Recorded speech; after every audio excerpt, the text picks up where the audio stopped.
और एकांत स्थान में जाकर करके और अपने आसन से बैठना चाहिए। सिद्धासन से या पद्मासन से या स्वस्तिकासन से जो सुख पूर्वक हो और अचल हो ऐसे आसन से, स्थिरम सुखम आसन माने सुख पूर्व और स्थिर हो ऐसे आसन से।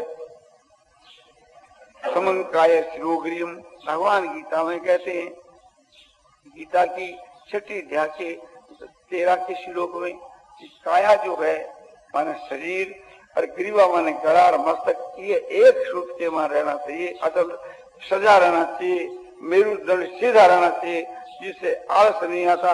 और नेत्रों का अग्र भाग नासिका के ऊपर रखना चाहिए या नेत्रों को बंद कर लेना चाहिए। निद्रा आती हो तो आंख खोल करके ध्यान करना चाहिए और निद्रा नहीं आती हो उस काल के वहां नेत्रों को बंद करके ध्यान करना चाहिए। इन दोनों में ध्यान करने वाला भाई जैसे सुविधा वैसे करे। तो आरंभ के बीच के वहां भगवान विष्णु का बड़ा भारी फोटो अपने सामने जाकर के रखना चाहिए और चरणों से लेकर मस्तक तक नेत्र खोल करके उसका ध्यान करके और उसको अपने हृदय के वहां जमा लेना चाहिए। फिर नेत्र बंद कर करके और समझो कि असली भगवान के स्वरूप का ध्यान करना चाहिए, फोटो का नहीं। फोटो तो एक आधार है, फोटो के माप न कि फोटो का ध्यान, न कि मूर्ति का ध्यान, माने चिन्मय स्वरूप का ध्यान अपने सन्मुख तो करना चाहिए। प्रथम भगवान का आह्वान करना चाहिए। जैसे हम लोग नारायण नाम का उच्चारण करते हैं तो ये भगवान का आह्वान करते हैं और आह्वान के बाद ये समझना चाहिए कि भगवान आ गए। तो जब भगवान आते उसके पहले ही सारे ब्रह्मांड के बीच के वहां समझो कि महान शांति और महान आनंद एक प्रकार से प्रत्यक्ष प्रतीत होने लग जाता है। उनके नाम के उच्चारण से ही ऐसी बात होती है। फिर हुए आनंद में सच्चिदान घन परमात्मा ही सगुण साकार रूप के वहां आ जाते हैं कि जैसे आकाश के बीच के वहां निराकार रूप से जो जल है वही जल बादल के रूप में आ जाता है, फिर बूंदों के रूप में बरसने लगता है और फिर बर्फ के रूप में बरसने लगता है। किंतु विचार करके देखा जाए तो आकाश के वहां जो निराकार रूप से जो जल है और बादल है और बूंदे और बर्फ, वास्तव के बीच के वहां सब जल ही है, धातु के हिसाब से सब जल ही है। इसी प्रकार से भगवान का निर्गुण निराकार, सगुण निराकार या भगवान का सगुण निर्गुण और साकार निराकार सब एक ही चीज है। धातु से एक साक्षात परमात्मा ही है। तो जिस प्रकार से चीज निराकार से चीज साकार चीज बनती है, ऐसे भगवान भी खुद निराकार से चीज साकार रूप में प्रकट होते हैं। तो ये समझना चाहिए प्रथम कि निराकार रूप से भगवान सब देवों के वहां परिपूर्ण हो रहे। ऐसा उनका स्वरूप है कि सप्तम ज्ञानंतम ब्रह्म, परमात्मा अनंत है और सत्य स्वरूप है, ज्ञान स्वरूप है और आनंद स्वरूप है। ऐसा परमात्मा का स्वरूप है। तो उसी का नाम नारायण है। तो नारायण के उच्चारण करने से थी सच्चिदान घन रूप से जो परमात्मा शब्द में प्रत्यक्ष दिख रहे हैं उसका अनुभव प्रत्यक्ष करना चाहिए। आनंदमय आनंदमय आनंदमय पूर्णानंद शांतानंद घनानंद अचलानंद ध्रुवानंद नित्यानंद बोध स्वरूपानंद ज्ञान। देखो एकदम प्रत्यक्ष के वहां शब्द का आनंद ज्ञान परिपूर्ण हो रहा है और जब कैसी अद्भुत शांति हो रही है, आनंद को ना उच्चारण करने के साथ में आनंद का अनुभव हो जाना चाहिए, आनंद का ध्यान हो जाना चाहिए, उस ज्ञान स्वरूप परमात्मा का ध्यान हो जाना चाहिए। वही परमात्मा फिर प्रकाश के रूप में प्रकट होते हैं। नेत्रों को बंद कर लेने पर भी समझो कि सफेद रंग का एक महान प्रकाश आपने प्रतीत होता है कि मानो वो भगवान चेतन ही प्रकाश के रूप में माने स्थूल रूप में आ गए। फिर उसका ये एक घन होकर के और समझो कि आकाश के माने वो एक पूंजीभूत हो जाता है, माने उसका एक घन रूप हो जाता है। तो कैसी प्रतीति होती है कि जैसे आकाश के बीच के वहां पूर्णिमा का चंद्रमा है, पूर्णिमा के चंद्रमा का जो मंडल जो तो मानो भगवान चंद्रमा तो गोल है और भगवान का जो स्वरूप है वो तो मनुष्य की जो लंबा है और वो एक पूंजी भूत है, माने एक तेज पुंज है। जैसे चंद्रमा की रोशनी सारे ब्रह्मांड में फैली हुई है, ऐसे उनकी रोशनी सारे ब्रह्मांड में फैली हुई है। तो उसका आह्वान करे, भगवान के नाम का उच्चारण करे, फिर नाम का उच्चारण करने के साथ ही मानो भगवान आ गई, ऐसा निश्चय करके और उसका ध्यान है सो करे। नारायण नारायण नारायण श्रीमन नारायण नारायण श्रीमन नारायण नारायण श्रीमन नारायण नारायण श्रीमन नारायण नारायण श्रीमन नारायण नारायण श्रीमन नारायण नारायण नारायण नारायण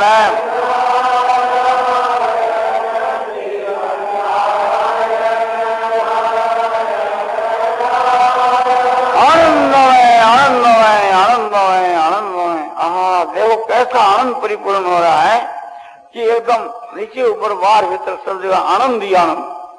हम लोगों के मन में, बुद्धि में, इंद्रियों में, नेत्रों में, बाहर में, भीतर में, जरे जरे में, अणु अणु के वहां सब जगह के बीच के वहां एक आनंद ही आनंद परिपूर्ण हो रहा है।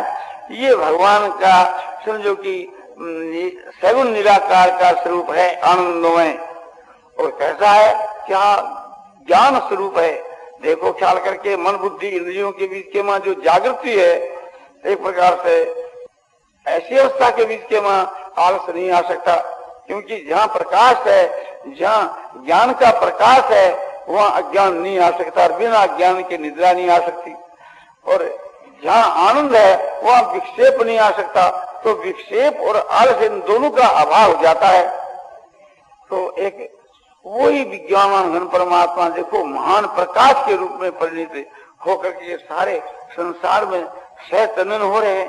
माने एकदम आपने समझो कि महान प्रकाश रूप में सारी दुनिया में फैले हुए हैं। उसी भगवान का आकाश के वहां दर्शन करना चाहिए।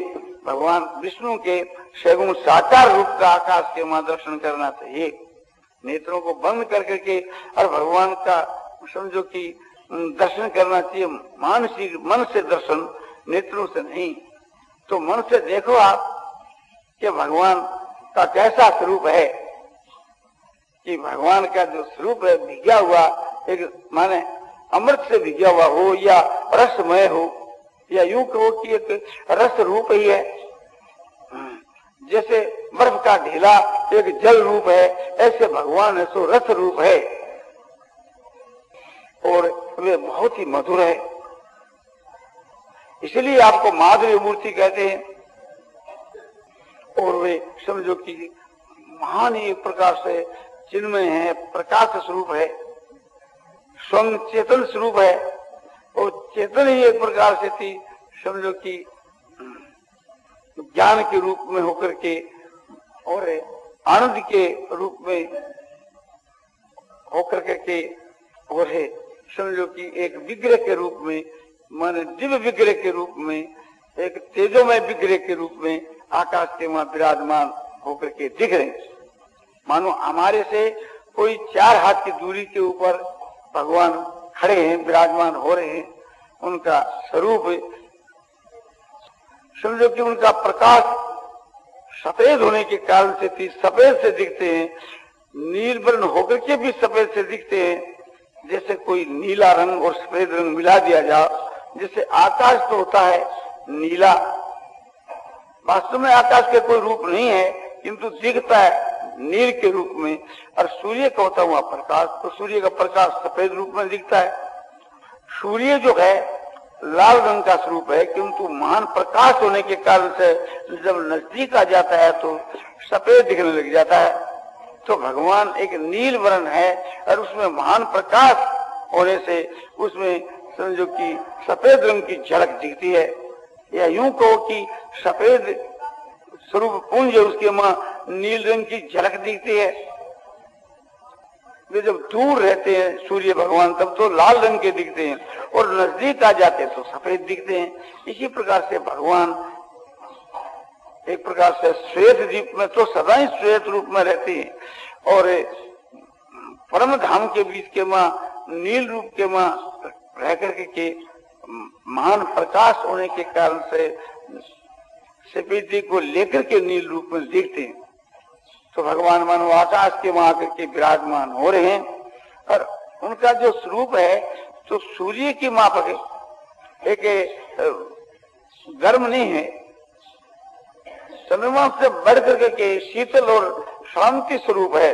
इतनी शीतलता नहीं है कि जो हमारे लिए अपने ऐसा हो, मंद शीतलता है, और उनका प्रकाश का स्वरूप सफेद, और साथ साथ के बीच के वहां एक प्रकार से थी आपने महान सुंदरता है। तो चरणों से लेकर मस्तक तक उनका ध्यान करना चाहिए। उनके जो चरण है वो बहुत ही चमकीले और बहुत ही कोमल, और हाथ को छूने से शरीर में समझो रोमांच उठते हैं, और हृदय के बीच के मां आनंद की लहरें ऐसो चलती है, जैसे सागर के मां जल की लहरें चलती हो, इस तरह हृदय के बीच के मां आनंद की लहर, और शरीर के बीच के मां जो है समझो कि कंपा होती है आनंद से, प्रेम से। हृदय प्रफुल्लित हो जाता है और कंठ रुक जाते हैं, वाणी गदगद हो जाती है, और उस समय में कुछ मनुष्य बोल नहीं सकता। भगवान के चरण जो है कोमल है, सुंदर है, चमकीले हैं, चिकने हैं। जैसे भगवान के चरण, ऐसे ही भगवान के दोनों गिरी यानी दोनों पिंडी, दोनों गोडे, दोनों जंघाएं और पीताम्बर भगवान पहरे हुए। कमर जिनकी खूब पतली है और नाभि गंभीर है, उदर के ऊपर तीन रेखा जिसको हम त्रिभुली कहते हैं, और छाती जिनकी चौड़ी है, और समझो कि कंधे जिनके पुष्ट है, ग्रीवा एक रूप से लंबी है, चार हाथ है, दो हाथ नीचे को पसरे हुए हैं, चारों हाथ गोड़ों तक लंबे हैं, और नीचे के दोनों हाथों में गदा और पद्म है, ऊपर के दोनों हाथों में शंख और चक्र, चारों हाथों में अंगूठी पहरे हुए, और चारों हाथों के मां अंत बांधे हुए हैं, और भुजा जो है ऊपर से मोटी नीचे से पतली और खूब चिकनी और चमकीली और सुंदर, और छूने से शरीर के मां स्वाभाविक रोमांच उठते हैं। हृदय उनका बड़ा विशाल है, गले के मां पुष्पों की माला पहरे हुए हैं, जिसमें तुलसी के गुच्छे तो गुंथे हुए हैं, और मोतियों की माला, स्वर्ण की माला, चंद्रहार ये सब पहरे हुए हैं, और कौस्तुभ मणि धारण कर रखी है। हृदय के वहां श्री लक्ष्मी जी को चिन्ह है, जो कि दिव्य चिन्ह, जैसे समझो कि चंद्रमा के माफक बहुत ही सुंदर, और समझो कि जैसे दर्पण में मुंह देखने से अपना एक चेहरा दिखता है, ऐसे भगवान के हृदय के बीच के वहां लक्ष्मी जी का चिन्ह। भगवती लक्ष्मी भगवान का हर वक्त ध्यान रखती है, और भगवान लक्ष्मी का, क्योंकि भगवान की यह प्रतिज्ञा है कि ये तामांग प्रबंधन से तांग स्थिति वयाम हम, जो जिस प्रकार से मुझको बसते हैं उनको मैं वैसे ही बसता हूँ। और लक्ष्मी जी के मस्तक के ऊपर से कंठ तक जो है, छाती के ऊपर भृगु जी की लता को चिन्ह है, और ठोड़ी बहुत ही सुंदर, और औष जो है विम फल के समान या यूं कहिए लाल मणि के समान चमकते हैं, और दांतों की पंक्ति सफेद मोती के समान चमकती है।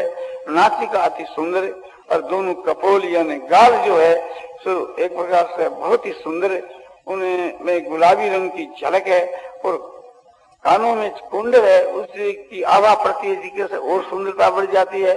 कानों के वहां विशाल जिनके कान है, दोनों कानों के वहां मकराकृत रत्न जड़ित स्वर्ण की कुंडल झलक रहे हैं। दोनों नेत्र समझो कि खिले हुए हैं, कमल के पत्ते की जैसी तो आकृति है, और कमल नील कमल के पुष्प की माफक खिले हुए, या यूं कहो कि गुलाब के पुष्प की माफक खिले हुए, और नेत्रों से भी समझो कि गुणों का एकदम विकास हो रहा है, उससे हम लोग उनसे परिपूर्ण हो रहे हैं। भगवान गुणों के सागर हैं। ये गुणों के जो सागर हैं, उनके गुण जो है नेत्रों के फुट से थी एक रूप से प्रस्फुटित हो रहे हैं, एक प्रकार से उनका बाहर के वहां समझो वितीर्ण हो रहा है, और हम लोगों के ऊपर मानो गुणों की वर्षा हो रही है। हम सबको भगवान जो है सो समभाव से देखते हैं, और वो समता हम लोगों में प्रवेश कर जाती है। भगवान दया भाव से देखते हैं, भगवान जो है प्रेम भाव से देखते हैं, वो दया और प्रेम हम लोगों के वहां प्रवेश कर जाती है। भगवान जो है नेत्रों के द्वारा हम लोगों के ऊपर ज्ञान बरसाते हैं, तेज बरसाते हैं, प्रेम बरसाते हैं, आनंद बरसाते हैं, और प्रेम की दृष्टि से सबको देखते हैं। इसलिए मानो हम प्रेम सागर के वहां सब डूबे हुए हैं। ध्यानावस्था के बीच के वहां तीन ही पदार्थ है, प्रेम, प्रेमास्पद और प्रेमी। तो ध्यान करने वाला प्रेमी है और भगवान प्रेमास्पद है, और उस समय के बीच के वहां प्रेम है, और संबंध है भगवान के साथ में, प्रेम का संबंध है और कोई संबंध नहीं। तो तीन ही बात है। तो भगवान के स्वरूप को देख देख करके फिर रसास्वाद लेना, रसपान करना, अपना जो मानसिक जो नेत्र है, या अपना जो एक प्रकार से मानसिक शरीर के दोनों जो नेत्र है, उन दोनों नेत्रों को भगवान के नेत्रों के ऊपर जमा देना या स्थिर कर देना, माने नेत्रों से नेत्र मिला करके, और भगवान समय अद्भुत लाभ ले रहा हूं। यानी भगवान जो गुणों के सागर हैं, उनके गुण जो है भगवान के नेत्रों से विकसित होकर के मेरे नेत्रों में प्रवेश करके और मेरे सारे शरीर के वहां फैल जाते हैं। तो एक प्रकार से जैसे कोई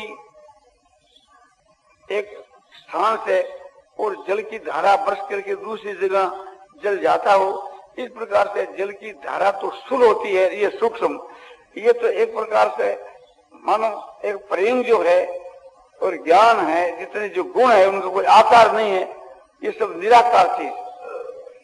जैसे चंद्रमा जो है, पूर्णिमा का चंद्रमा, और उनकी किरणों के द्वारा निराकार रूप से जैसे अमृत की वर्षा होती है, अमृत बरसता है चंद्रमा के द्वारा, क्योंकि दिखता नहीं कि उसका रूप निराकार होता है, असर हो जाता है औषधियों के ऊपर, मनुष्य के ऊपर, जिस पर वो रश्मियां पड़ती है। तो भगवान के नेत्रों की जो वृत्तियां हैं, वो रश्मियां हैं, वो एक प्रकार से मानो हम लोगों के ऊपर पड़ रही है। तो एक प्रकार से भगवान के वहां जो क्षमा, दया, शांति, समता, संतोष, सरलता और ज्ञान और वैराग आदि जो अनंत गुण है, वे हमारे में प्रवेश हो रहे हैं, और भगवान एक प्रकार से बड़े प्रेम से सबको, प्रेम भाव से, दया भाव से सबको देख रहे हैं। उनका ऐसा जो एक अलौकिक जो स्वरूप है, उनको मानो मैं नेत्रों के द्वारा पी जाऊं, और भगवान प्रेम से ऐसे देखते हैं कि मानो हमारे ऊपर कोई जादू कर रहे हो, और हंसते हैं। तो उनकी जो हंसी है वो एक प्रकार प्रेम की आपने बहुत ही एक आपने माने एक प्रेम ही का स्वरूप है, प्रेम की एक जड़ी है। भगवान की भौएं जो है सो भौरे की जूं, भगवान का ललाट एकदम चमक रहा है, और सिर के ऊपर माने काले रंग के चमकीले केस है, और ललाट के ऊपर श्रीधारी तिलक है, और शीश के ऊपर जो है सो रत्न जड़ित सोने का मुकुट है, और भगवान के मुख के चारों तरफ प्रकाश की किरणा सो फैली हुई है, जिसे सारी दुनिया के बीच के वहां महान प्रकाश फैला हुआ है। ऐसा जो भगवान का जो स्वरूप है, वो एक ऐसा जो स्वरूप है कि अद्भुत है, अलौकिक है और दिव्य है, जिनका दर्शन, भाषण, सपन से वार्तालाप सभी अमृतमय है, रसमय है। उनका स्पर्श जो है शरीर के लिए रसमय, शरीर के लिए आनंदमय, उनकी वाणी जो है बहुत ही मधुर कोमल विनय युक्त और कानों के लिए अमृत के समान, उनमें जो सुगंध है वो नासिका के लिए अमृत के समान, उनका जो दर्शन है वो नेत्रों के लिए अमृत के समान, उनका जो ध्यान है वो मन के लिए अमृत के समान, उनका जो निश्चय है वो बुद्धि के लिए अमृत के समान। हम अपनी सारी इंद्रियों से थी एक प्रकार से उनका संबंध जोड़ करके के और आस्वादन ले रहे हैं ध्यानावस्था के बीच के वहां, इसको रसास्वाद भी कहते हैं। और इससे उत्तरोत्तर प्रेम बढ़ता चला जाता है, इतना प्रेम हो जाता है कि वो आगे जाकर के अपना होश भूल जाता है। और भगवान एक प्रकार से हमको एक तार देख रहे हैं, पलक भी नहीं मारते हैं। इस प्रकार से थी हम देखते देखते इतने मुग्ध हो जाते हैं कि मानो अपने आप का भी ज्ञान नहीं रहता। और जब भगवान प्रकट हो जाते हैं, साक्षात प्रकट हो जाते हैं और हम अपने मन से नहीं फिर नेत्रों से देखते हैं, उस वक्त में भगवान के ज्ञान के सिवा और किसी का भी ज्ञान नहीं रहता। जिन महापुरुषों को उनके दर्शन होते हैं उनकी तो फिर बात ही क्या है, वे तो रात और दिन मंत्र मुग्ध की मापक एक समझो कि प्रेम में विभोर होकर के विचरते हैं। तो भगवान का जो स्वरूप है ये एक अलौकिक और अद्भुत है, मैं उसका वर्णन नहीं कर सकता। मैं तो ये समझता हूँ कि जिन पुरुषों को साक्षात उनके दर्शन हो जाते हैं वे भी एक प्रकार से वर्णन नहीं कर सकते,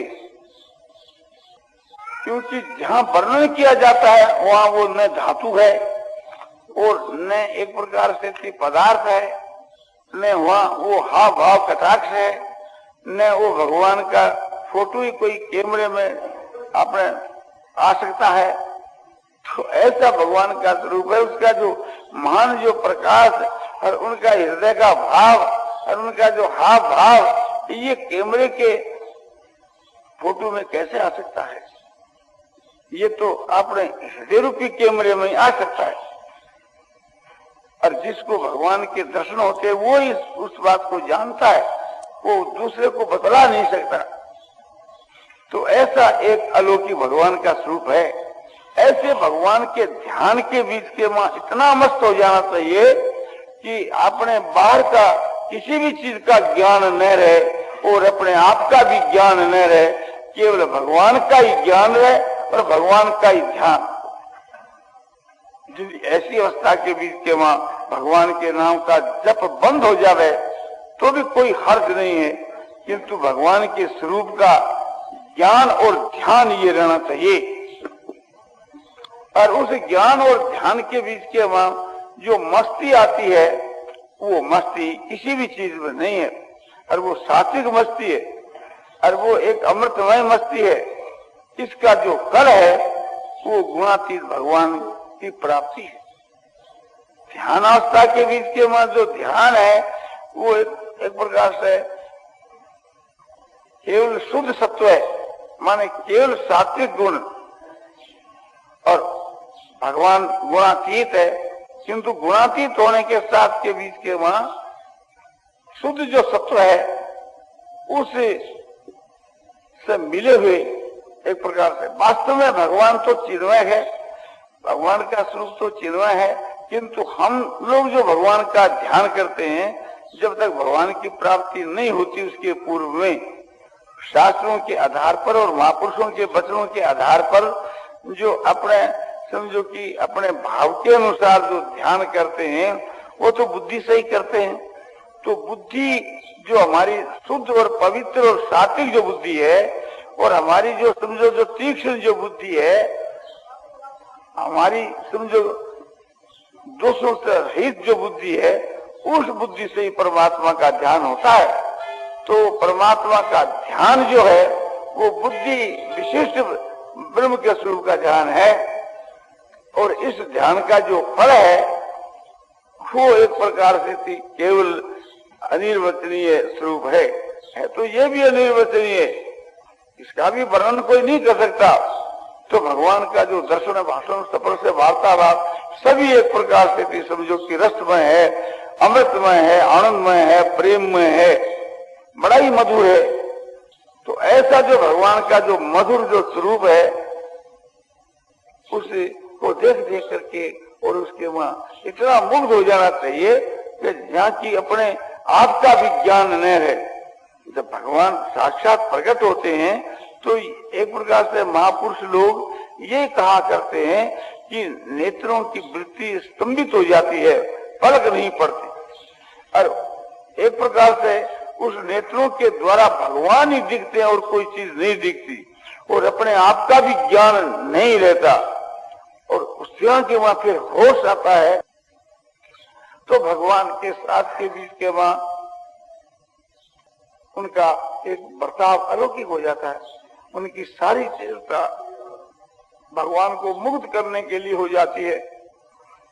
उसके कंठ रुक जाते हैं, वाणी गदगद हो जाती है, बोल सकता नहीं, संशय रहता नहीं, और समझो कि ज्ञान के द्वारा अज्ञान का और ज्ञान का कार्य रूप संसार के पदार्थों का समझो कि एकदम आभास हो जाता है, सब छिप जाते हैं। सूर्य के उदय होने से जैसे नक्षत्र और तारे छिप जाते हैं, इसी प्रकार से भी संसार रसहीन हो जाती है, आकृतिहीन हो जाती है, केवल एक भगवान ही सो दिखते हैं।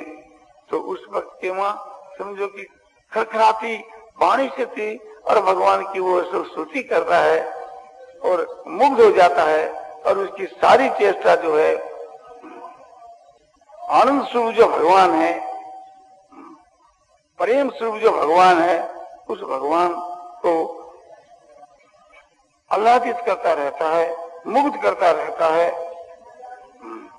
और भगवान एक प्रकार से थी मुग्ध हो करके उसको देखते रहते, और भगवान की जो क्रिया है वो सब लीला है, और उस लीला को देख देख करके वो मुग्ध हो जाता है, और उत्तरोत्तर समझो कि प्रेम बढ़ता चला जाता है।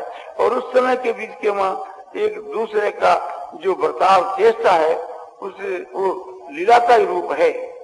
भगवान के लिए भक्ति की चेष्टा लीला है, भक्त के लिए भगवान की चेष्टा लीला है, और भक्त के लिए भगवान प्रेमास्पद है, और भगवान के लिए भक्त प्रेमास्पद है। तो वह प्रेम और प्रेमास्पद और प्रेमी धातु से तीनों एक ही चीज होकर के रूप से अलग अलग है। और उस समय के बीच के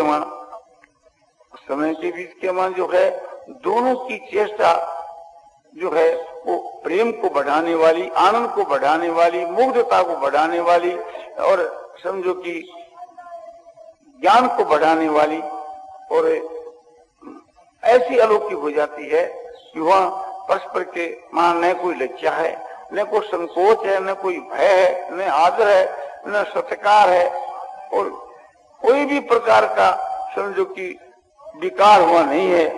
वो निर्विकार अवस्था है, शुद्ध अवस्था है। तो वो जो अवस्था, जो स्थिति जो है, वो भक्ति उसका वर्णन नहीं कर सकता। भक्त तो समझो कि ध्यानावस्था का भी वर्णन नहीं कर सकता। जो आपने मन से देख रहा है, तो जो मन से देख रहा है उसका भी वर्णन नहीं कर सकता, और जो नेत्रों से देख रहा है उसका भी वर्णन नहीं कर सकता। कि हम एक ऐसे देश में जाकर के कि जहाँ न दिन है, न सूर्य का प्रकाश है, न सूर्य है, वहां हम उस देश के वहां अंधकारमय देश के वहां उन लोगों को किसी भी प्रकार से समझा नहीं सकते कि हमारे देश के वहां यहाँ दिन होता है और ऐसा प्रकाश होता है और सूर्य का मंडल ऐसा है, वे समझ भी नहीं सकते। तो आखिर के बीच के वहां वे समझना चाहे तो यहाँ कर समझ सकते हैं। इसी प्रकार से जब एक साधारण सूर्य के प्रकाश को, सूर्य के स्वरूप को और सूर्य से होने वाले दिन को हम उस देश में नहीं समझा सकते, जो एक स्थूल चीज है, तो उस परमात्मा के स्वरूप को, परमात्मा का साक्षात्कार करने वाला पुरुष भी कैसे समझा सकता है, ध्यान करने वाला पुरुष भी कैसे समझा सकता है। हाँ भाव से किसी लक्ष्य करा देता है, और उस लक्ष्य के आधार के ऊपर और विश्वास करके के और वो आपने उसके लिए उतारू हो जाता है, कटिबद्ध हो जाता है, प्राण प्रजन चेष्टा करने वाला हो जाता है, अपना जीवन अर्पण कर देता है, तो आगे जाकर के वो भी उस प्रकार से ध्यान करने लग जाता है।